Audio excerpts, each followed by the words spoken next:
오늘 본문은 야곱의 축복입니다. 야곱의 축복. 야곱은 그 파란만장한 그의 삶을 마무리하며 마지막에 12아들들을 불러 그 머리에 다 안수하며 그 아들들을 축복하는 말씀이 창세기 49장에 담겨 있는데, 오늘의 본문은 요셉을 향한 아버지의 축복 말씀입니다. 저는 이 말씀을 아주 좋아합니다. 저는 매일 밤마다 우리 자녀를 향한 저의 축복, 아버지로서의 축복의 기도도 이 기도와 꼭 맞닿아 있습니다. 뿐만 아니라 제 삶이 어려울 때도 저는 이 말씀을 붙들고 무한한 위로를 받으며 새 힘을 얻고 삶의 위기와 어려움의 폭풍을 이겨내 나가는 귀한 말씀이기도 합니다. 이 말씀의 복이 오늘 예배드리는 모든 성도들에게도 있게 되시기를 바랍니다.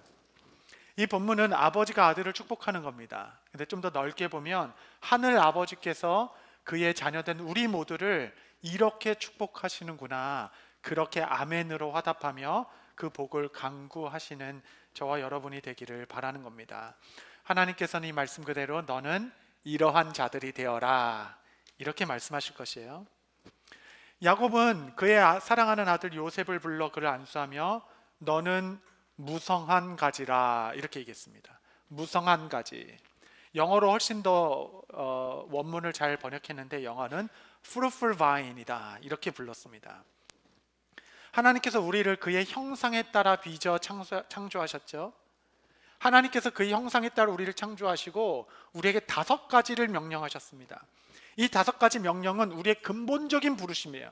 우리의 위치와 우리의 상황과 상관없이 모든 사람에게 허락하신 근본적인 부르심 5가지를 사람을 창조하셨을 때 선언하셨습니다. 그것은 생육하고 번성하며 충만하고 정복하며 다스리라, 이 5가지를 주셨죠. 이 5가지 중에 첫 번째 부르심이 생육하라 라고 번역했는데, 히브리어 원어로는 그 뜻은 페리라고 부르고 영어 번역은 be fruitful입니다. be fruitful, 열매 맺어라. 하나님께서 사람을 창조하시고 모든 인류에게 하나님께서 요구하신 첫 번째 명령, 너는 열매 맺는 삶을 살아라 라고 부르신 것이에요. 그런데 아버지는 그 요셉에게 손을 얹고 축복하기를 너는 fruitful vine이다 라고 축복한 것입니다. 구약의 이스라엘 백성이 심판받은 이유는 단 한 가지입니다. 그 이유는 열매를 맺지 못했기 때문이에요. 에스겔서 15장 2절 4절 보시면 인자야, 포도나무가 모든 나무보다 나은 것이 무엇이랴? 숲속의 여러 나무 가운데 있는 그 포도나무 가지가 나은 것이 무엇이랴? 그 나무를 가지고 무엇을 제조할 수 있겠느냐? 그것으로 무슨 그릇을 걸 못을 만들 수 있겠느냐? 하나님께서 이스라엘 백성을 너희는 포도나무다, 내가 심었다라고 얘기했는데, 포도나무는 정말 쓸데가 아무것도 없는 나무입니다. 그것으로 말미암아 나무를 제조할 수도 없고 가구를 제조할 수도 없고, 뿐만 아니라 무슨 나무를 걸 못 하나도 만들 수 없는 넝쿨입니다. 그래서 농부가 포도나무를 심을 때 기대하는 것은 단 한 가지예요. 그것은 좋은 열매를 맺으라, 그 기대 아니겠습니까? 그런데 요셉은 너는 fruitful vine이다 라고 축복해 준 것입니다. 어떻게 열매를 맺으며 살 수 있을까? 우리 근본적인 부르심인데 그 부르심도 이 축복 안에 담겨져 있습니다. 우리 창세기 49장 22절 말씀 다 같이 한번 읽겠습니다. 시작. 요셉은 무성한 가지 곧 샘 곁에 무성한 가지라, 그 가지가 담을 넘었도다. 요셉을 보면 너는 샘 곁에 심기운 나무구나, 너는 시냇가에 심기운 나무다 라고 이야기합니다. 시냇가에 심기었기 때문에 그 포도나무가 시절을 쫓아 열매를 맺되 풍성히 맺을 수 있는 것이에요. 그 뿌리가 샘까지 닿았기 때문에 날이 가물든 환경이 어떤 것이 상관없이 철을 따라 잎이 청청하며 하나님의 열매를 맺을 수 있게 되었습니다. 샘 곁에 심긴 나무는 여러분 가뭄을 두려워하지 않습니다. 아무리 열악한 환경 속에서도 열매 맺히는 것을 멈추지 않습니다. 이유는 주변 환경이나 기후에 따라 영향받는 나무가 아니라 그의 생명의 근원은 뿌리로부터 오는 것입니다.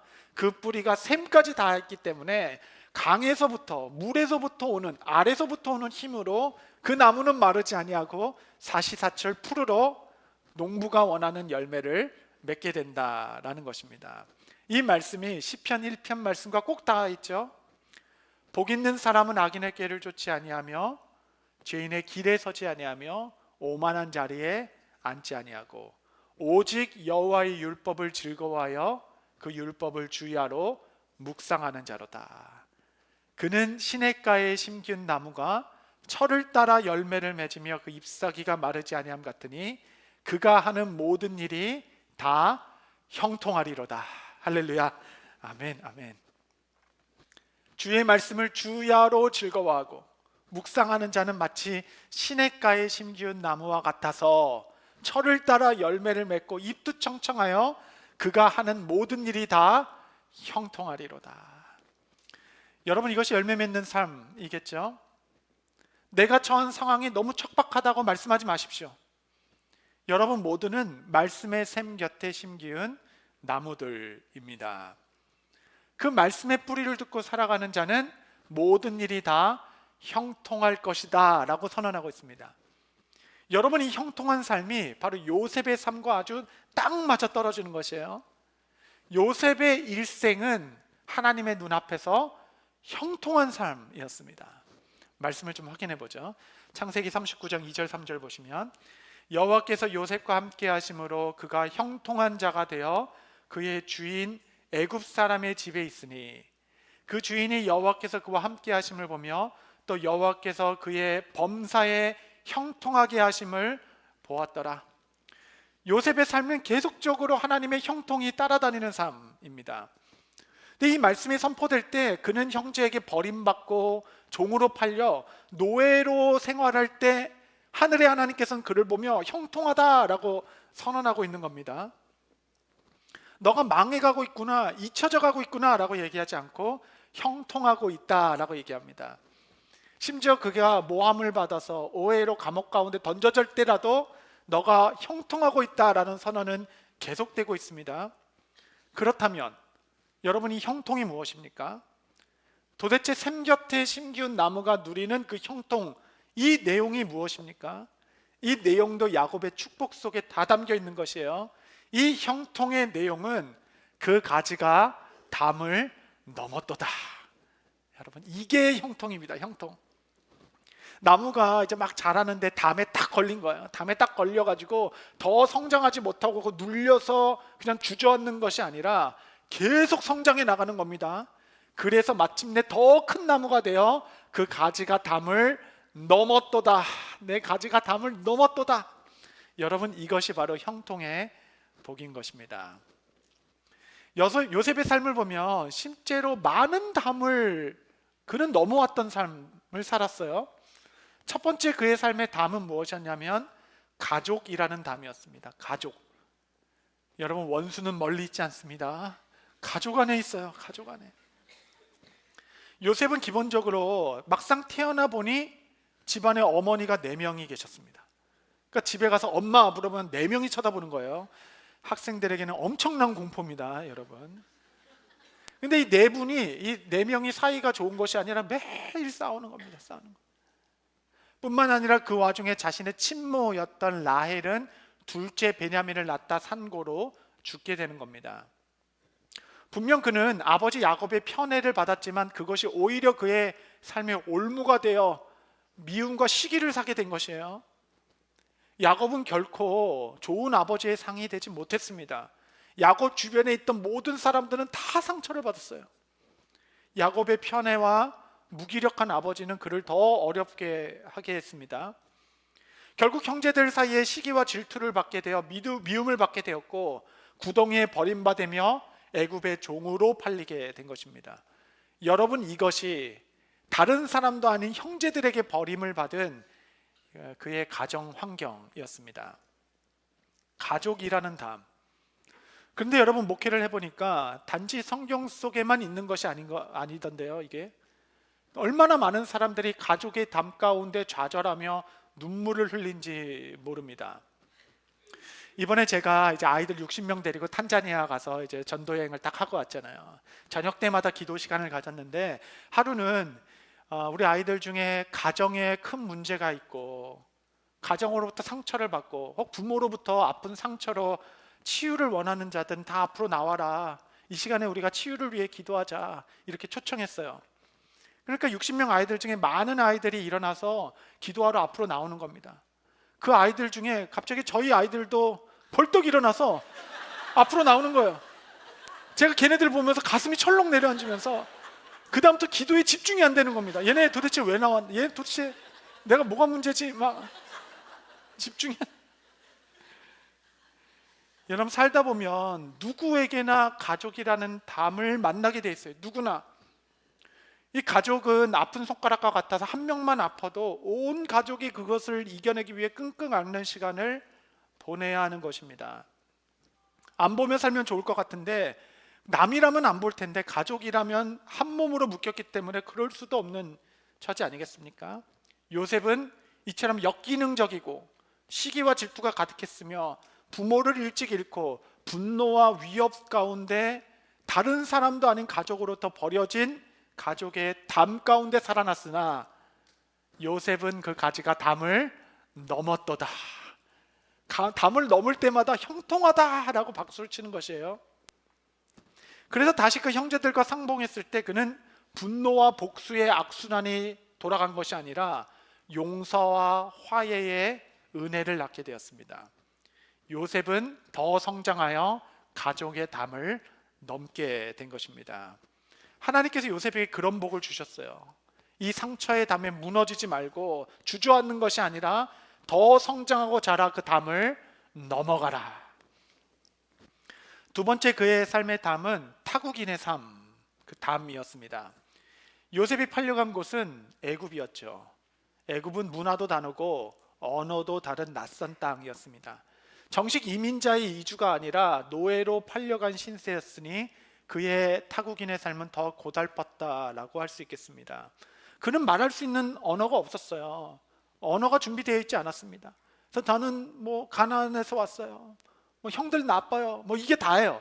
무슨 말을 그가 할 수 있겠습니까? 그렇게 낯선 타국에서 시작된 환경의 담도 요셉은 그 가지가 담을 넘었더라. 이민 생활이 정말 여러분 쉽지 않죠. 지금도 한국의 친지들에게 연락했을 때 나 어떻게 좀 미국에 갈 수 있을까 한다면 저는 그냥 웬만하면 거기 계시라고. 여기 상황도 만만치 않다. 여러분은 혹 그렇게 이야기하지 않으시겠습니까? 돌아보니 저도 꼭 미국 생활 시작한 지 20년이 되었습니다. 저는 정말 아무것도 모르고 미국 생활을 시작했습니다. 준비하고 유학을 온 게 아니라 정말 상황이 이렇게밖에 되지 않아서 떠밀리듯이 미국 생활을 시작하게 됐습니다. 아무것도 몰랐어요. 그래서 입국 심사대 미국에 처음 딱 왔는데 거기 앞에 막 무섭더라고요. 막 지문을 찍으라 그러고 막 이런 것도 처음 해봅니다. 지문 찍는 것도.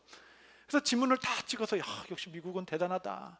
그 다음에 여기 조그만 카메라가 하나 있더라고요. 그 사람이 카메라 쭉 가리키는 겁니다. 그래서 미국은 정말 큰 나라구나. 세상에 홍채 인식을 하는구나. 제가 그렇게 생각했어요. 그래서 카메라에 제가 눈을 갖다 댔습니다. 제가 그런 사람이에요. 눈을 갖다 대니까 그 사람이 왜 눈을 갖다 대냐 거기다 뒤로 가. 여러분 우리 다 그렇게 이민 생활을 시작해서 이렇게 저렇게 여기까지 온 거 아니겠습니까? 여러분의 눈빛을 보니 목사님 우리는 그 정도는 아니다. 우리도 낯선데 그 정도는 아니다. 우리는 이렇게. 제가 여러분 앞에 서 있는 게 기적입니다. 다른 게 기적이 아니라.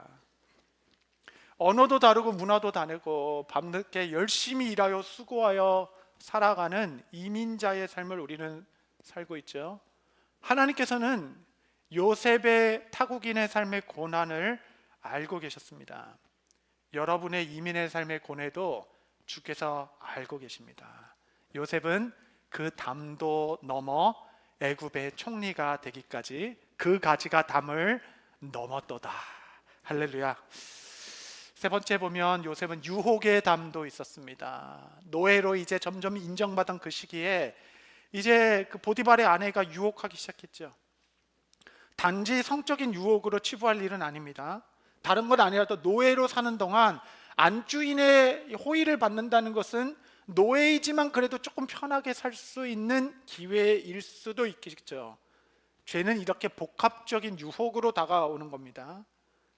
죄는 우리 모든 것을 파괴해버리죠. 부르심의 자리를 거기서 멈추게 하는 것입니다.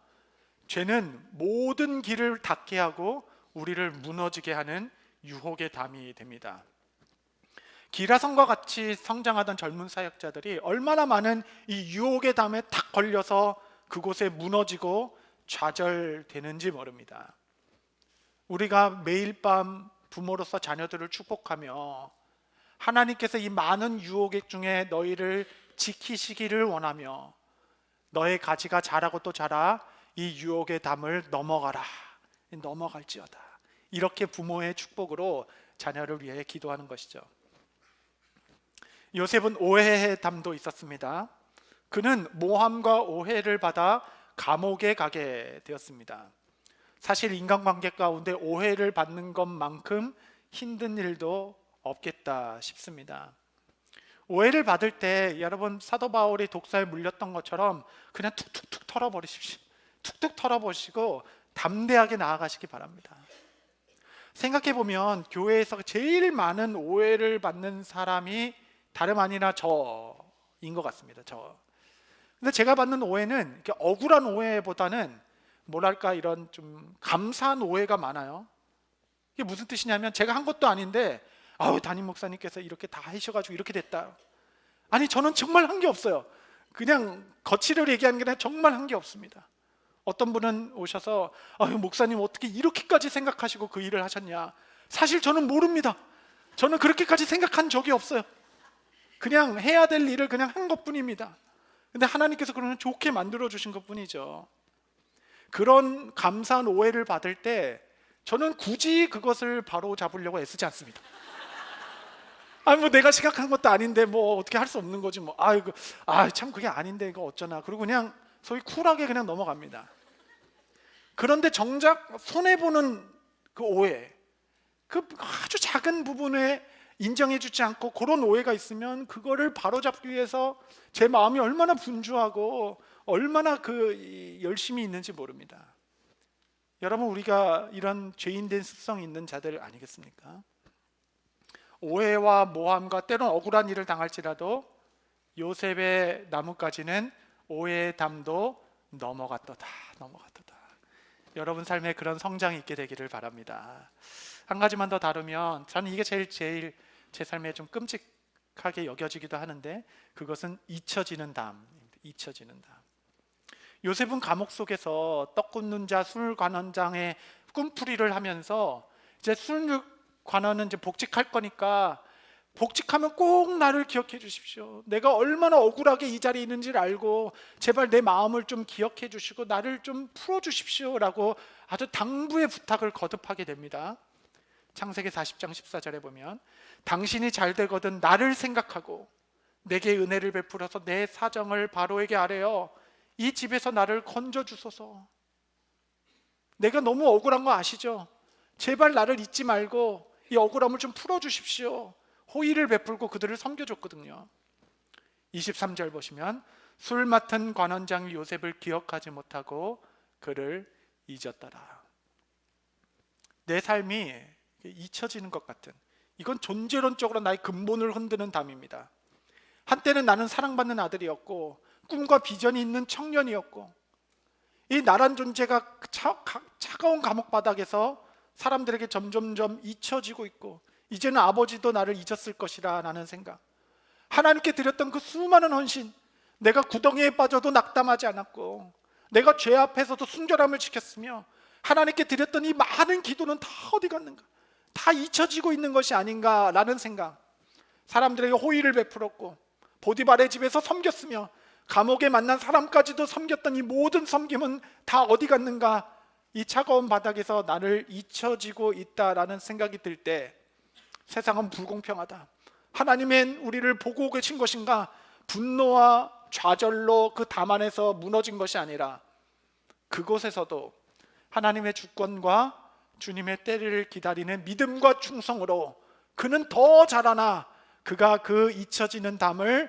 넘었도다, 넘었도다. 여러분, 하나님께서는 잊으시는 분이 아니십니다. 오히려 그분은 찾으시는 분이시다라고 얘기해요.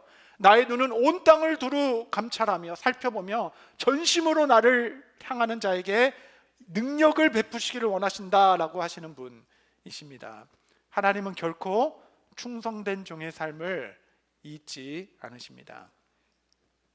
요셉은 그의 삶에 다가오는 담을 하나하나 넘어가는 축복을 누렸다는 것입니다.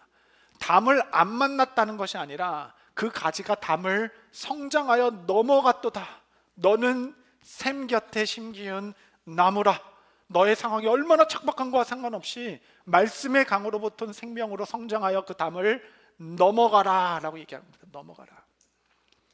여러분, 그런데 담을 넘어가는 게 왜 형통입니까? 그게 왜 우리한테 형통이 될 수 있나요? 인생에 있어서 가장 중요한 두 가지 만남이 있습니다. 가장 중요한, 하나는 나의 구원자 되신 예수 그리스도를 인격적으로 만나는 것이고, 또 다른 만남, 중요한 만남은 내 사명과의 만남이에요. 사명을 만나면 이 세상 모든 것을 이길 수 있는 힘을 얻게 됩니다. 여러분, 꿈꾸는 거는 공짜예요. 요셉이 그냥 11 형제들한테 절했으면 이 꿈꾸는 것은 공짜였습니다. 그러나 그 꿈을 이루어가는 과정은 결코 공짜가 아니었어요. 꿈을 이루어가는 과정 가운데 그는 끊임없이 담을 넘고 또 넘어갔어야 했습니다. 나는 사명을 모릅니다. 내게 주신 그 부르심을 뭔지 모르겠어요. 여러분, 그런 말씀하지 마십시오. 내게 주어진 담을 말씀에 의지하여 성장하고 넘고 또 넘어가다 보면 그 사명이 명확하게 알게 되는 것이에요. 이 담을 하나씩 넘어갈 때마다 여러분의 사명에 가까이 가게 될 것입니다. 마치 바울이 멜리데 섬에 표류하여 그 말씀 그대로는 그가 구조된 후에 알리라. 구조된 후에 아는 것이에요. 그 담을 넘어간 후에 아는 겁니다. 왜 이 담을 내가 이때에 넘어갔어야만 했는지. 담을 넘고 또 넘을 때마다 부르심에 한 걸음씩 가까이 가고 여러분의 사명은 더 명확해지는 것입니다. 요셉은 삶의 계획이 있었던 것이 아니에요. 구덩이의 담을 넘고 형제들의 가족의 담도 넘고 유혹도 넘고 잊혀지는 것도 넘고 넘다 보니 어느새 그가 사명을 이룰 수 있는 가장 적절한 자리에, 가장 합당한 자리에 서게 된 것이에요. 가장 높은 자리에 선 것이 아닙니다. 가장 적절한 자리에 서게 된 것이에요. 이게 바로 형통입니다. 그 자리로 가는 과정이 형통이에요. 그 자리는 하나님의 구속의 역사가 흐르는 데 있어서 가장 중요한 자리에 서게 하는 것. 하나님께서는 온 인류를 향한 계획이 있으셨습니다. 아브라함에게 하늘의 별과 같은 많은 자손을 주시겠다 약속하셨는데 가나안 땅은 그런 큰 민족이 될 만한 땅이 되지 못했어요. 그래서 최광대국인 애굽 땅의 보호를 받으며 고센 지역이란 넓은 평야, 그곳 가운데 그들을 이주하게 시키어 그들로 200만 명, 300만 명이 되는 큰 민족을 만들고 싶은 하나님의 계획이 있으셨습니다. 그 야곱의 식솔들을 애굽으로 이주시키는 데 있어서 가장 적절한 자리인 애굽의 총리의 자리였어요. 그 애굽의 총리의 자리로 요셉을 보내는 과정을 담을 넘고 넘어 그 자리에 서게 한 것입니다. 가장 화려한 자리나 가장 높은 자리를 말하는 것이 아닙니다. 하나님의 나라, 하나님의 뜻을 이루는데 가장 적절한 자리에 여러분 담을 넘고 또 넘어 주께서 여러분을 이끌어 가실 것이에요. 그래서 이것은 길의 형통입니다. 길의 형통. 담을 넘을 때마다 형통하도다. 마침내 모든 민족이 주 앞에 돌아오고 모든 언어로 복음이 전파되는 그 놀라운 하나님의 역사에 여러분은 가장 적절한 자리에 주께서 여러분을 서게 할 것입니다. 담을 넘을 때마다 사명이 명확해지는 거예요. 내가 그 사람이란 담을 왜 넘어가겠는가? 이 경제적인 어려운, 이 사업의 어려움의 담을 왜 넘게 하셨는가? 넘고 또 넘다 보면 여러분의 사명이 명확하게 눈에 잡히기 시작하는 겁니다. 우리는 담을 만나기도 하지만 스스로 담을 쌓아 올리는 자들이기도 합니다. 그것이 눈에 보이는 담이든 마음의 담이든 여러분, 담은 경계입니다. 나는 여기까지야 라고 스스로 긋는 선이기도 합니다. 더 자라나지 못하게 하는 유리천장과 같습니다. 스스로는 넘어갈 수 없다라고 하는 포기의 자리이죠. 한계의 상징이기도 합니다. 혹 여러분이 가진 헌신의 한계, 용서의 한계, 사랑의 한계, 인내의 한계, 나는 여기까지야. 그 사람은 절대 안 돼. 주께서는 여러분을 오늘 두 손 들어 안수하고 축복하시며 너는 샘곁에 심기는 나무다. 그 가지가 담을 넘었도다. 이 형통의 복이 여러분 삶 가운데 있게 되시기를 바랍니다. 이 야곱의 축복을 다른 표현으로, 같은 내용이다 다른 표현으로 한 번 더 설명되어 있습니다. 49장 23절 보면 활 쏘는 자가 그를 학대하며 적개심을 가지고 그를 쏘았으나, 그러니까 그 담이 가만히 있는 담이 아니에요. 상처받은 자, 이 적개심이 비럴레스입니다. 비럴레스, 분개하고 분노하고 상처받은 자가 계속적으로 화살로 쏘기 시작하는 겁니다. 불화살을 쏘는 것이에요. 가만히 있어도 힘든데 자꾸 그 비럴레스, 상처를 갖고 분노를 가진 자의 화살이 얼마나 매서운지 아시죠? 여러분 아시죠? 얼마나 힘든 일인지. 그 화살을 쏠지라도 49장 24절 한번 다 같이 읽겠습니다. 시작. 요셉의 활은 도리어 굳세며 그의 팔은 힘이 있으니 이는 야곱의 전능자 이스라엘의 반석인 목자의 손을 힘입음이라. 적개심을 가지고 여러 공격이 있을지라도 여러분 꼭 기억하십시오. 이스라엘의 전능자, 전능하신 하나님, 야곱의 반석, 우리의 든든한 기초 되신 주님, 여호와의 목자, 나의 목자 되신 그분의 손을 의지하여 담을 넘어가는 겁니다. 적대자의 불화살이 있을지라도 요셉의 활은 오히려 강하게 되어 전능자 반석 목자의 손을 의지하여 그가 그 담을 넘었도다. 히브리서 13장 6절입니다. 한번 다 같이 한번 합독하겠습니다. 시작. 그러므로 우리가 담대히 말하되 주는 나를 돕는 이시니 내가 무서워하지 아니하겠노라. 사람이 내게 어찌하리요. 아멘. 아멘. 한번 저를 따라하겠습니다. 주는 나를 돕는 이시니 사람이 내게 어찌하리요. 아멘. 그분은 전능하신 분, 반석 되신 분, 목자 되신 분의 손을 의지하여 여러분 담을 넘어가는 것입니다. 때로는 담과 같은 버거운 사람도 만나게 됩니다. 때론 높은 벽과 같은 삶의 위기도 처하게 됩니다. 그러나 여러분 기대하십시오. 그 걸림돌은 결국 여러분 삶의 디딤돌이 될 것이고 그 디딤돌로 말미암아 여러분 더 높은 곳을 다니게 될 것입니다. 이 담을 또 넘으면 우리는 그 사명에 한 걸음 더 가까이 가게 될 것입니다. 주의 사명은 다른 말로 하면 주의 심장과도 같습니다. 담을 넘고 또 넘어 주님의 심장으로 가까이 더 가까이. 이제는 주의 심장의 고동 소리가 내게 들릴 만큼 우리가 주 앞에 가까이 가게 될 때에 여러분을 통하여 하나님의 구속의 역사는 전진될 것이고 하나님의 나라가 이 땅에 임하는 가장 꼭 필요한 자리, 그것이 나의 로마, 나의 땅끝에서 여러분은 주님을 영광스럽게 배우게 될 것입니다. 말씀을 정리하겠습니다. 오늘은 장애인과 함께 하는 주일입니다. 우리에게는 너무나도 자연스럽고 당연한 일이 장애인들에게는 매우 힘들고 어려운 담이 되기도 합니다. 그러나 여러분, 예수님께는 담이 없으셨습니다. 아니, 예수님께서는 그의 몸으로 모든 담을 허무셨다라고 말씀하셨습니다. 예수님은 손마른 자를 회당 정가운데 세우기도 하셨고 지붕을 뚫고 내려오는 지체장애자들을 보면서 내 믿음을 보았다 하며 두 손 들어 그를 환영해 반기셨습니다. 예수님께는 담이 없으셨습니다. 그분 앞에는 약함이 결코 부끄러움이 되지 아니하였고 오히려 하나님의 영광이 드러나는 자리다라고 선언하셨습니다. 저는 우리 교회가 예수님의 손과 발이 되는 하나님의 나라가 되어 장애인과 비장애인이 함께 예배드리고 함께 웃으며 함께 하나님의 나라를 향해 전진하는 교회 되기를 바랍니다. 장애와 비장애에 막힌 담이 허물어지기 시작하고 손에 손을 잡고 하나님의 나라를 이루어가는 복된 교회. 히스프렌즈 모든 가족 여러분, 여전히 세상의 벽은 높고 우리가 잠시 주일에 모여 위로를 받고 돌아가는 세상은 여전히 전쟁터 같을 것이나 주께서 나의 도움 되시니 사람이 내게 어찌하오리까? 전능자 되시고 반석 되시고 목자 되신 주의 손을 의지하여 이 담을 넘어가겠습니다. 샘 곁에 심기운 나무 되어 이 담을 넘고 또 넘을 때 주님께서 여러분을 향하여, 여러분의 자녀를 향하여 너희는 열매 맺는 나무라 축복해 주실 그날을 바라며 함께 이 세상을 이겨나갈 수 있게 되시기를 바랍니다.